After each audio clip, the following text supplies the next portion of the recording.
my name's Tom Sharp, and I'm going to talk you through how to set up your Saffire Pro 24 with screen capture software so you can record system audio. To be able to do this, you'll need some screen capture software such as Camtasia. The logic for this might apply to other audio interfaces, but I haven't researched it, so for now I'm just going to pretend that this only applies to Saffire series. You'll need your screen capture software and two DAWs. The reason for this, why you need two, will be explained in a moment. But I'm using Cubase and Reaper at the moment. And basically, the problem was that when I tried to record screen capture software with Camtasia, it only recognized these two inputs in my audio interface, which are the two microphone inputs or instrument inputs on the front. This was no good to me, as I couldn't demonstrate before and after sort of techniques that I would use in a DAW. So I tried to find a way around it, and this is basically how I did it. The Focusrite Saffire Pro 24 has an interesting feature called the loopback feature, which allows me to, in theory, take the output from my monitors and loop it back as if it were an input. So here you can see I've named DAW 1 as loopback 1 and DAW 2 as loopback 2. This basically takes a virtual cable from what's going out to my speakers and headphones and puts it back into a virtual input.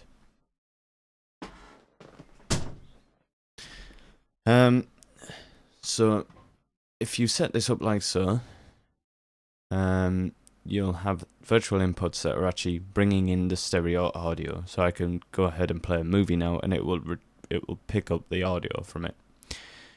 The first thing you want to do is open up Reaper, or your final DAW that's actually going to have your final audio file. And in it, you want to set up a new audio track, and you want the input as your loopback tracks. And as you can see, as I'm talking now, it's actually picking up my voice, but it's not picking up through my microphone input, because that would be a mono file. It's actually picking up the stereo output from my DAW. So once that's set up, you record arm here, and then you start up your major DAW, which you want to do a demonstration in. The first thing you want to do is set up your voiceover channel. So I've made a mono input channel here, and it's important to remember to click solo defeat, so that if you solo any other channels, that stays soloed. It's not going to turn off, and you're not going to lose audio. Next, don't record, because this is all going to get recorded with your stereo mix out. But you do want to monitor it so it actually picks up and it's sounding through your DAW. Next, I've just set up a couple of demonstration tracks, and I'm going to show how you can, create a ducking effect so that you can overdub anything that you do in the software. So I'll bring up our mixer. Here's our voiceover channel. First of all, the routing. Obviously, you've got my left stereo input, and that's just going straight to the stereo out, and you have to keep that to the stereo out. The reason for this will be demonstrated later. I've just set up a bit of a gain boost here.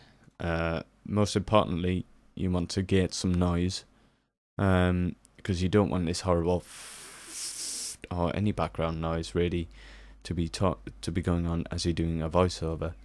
So I've just set up a quick gate that drowns out any sort of hiss from the background and the birds tweeting outside. Far too hot to have the window closed on a day like this. And that's that channel for now. I'll explain this send in a moment. Basically, what you want to do, no matter what your project, you want to set up a master track, which you can route everything to. Don't do this on your stereo out, because you need to keep that separate for your voiceover. anything apart from your voiceover, send to this master track. Route it into there. So you can see I've got my voiceover to stereo out there, and all these other tracks, so my French horn, my backtrack, and my reverb to my master track here, which then goes to stereo out. The reason for this is you need to put a compressor over everything. So on my master track, I've actually got a compressor here. I've activated the sidechain, and you can see this working now. It's not actually compressing anything because I'm not playing anything in the background, but you want to set it up so that as you talk, it cuts down the audio of anything else playing, no matter what it is. So through here, you've activated the sidechain. Go into your sends on the voiceover and just send that to master insert 1 compressor and set it at unity gain. Now you can just, I've got a couple of backing tracks here, so I'm just going to demonstrate how I've got these settings set up so it kind of ducks the audio and it cuts it out just enough so that you can hear my voice no matter what's playing.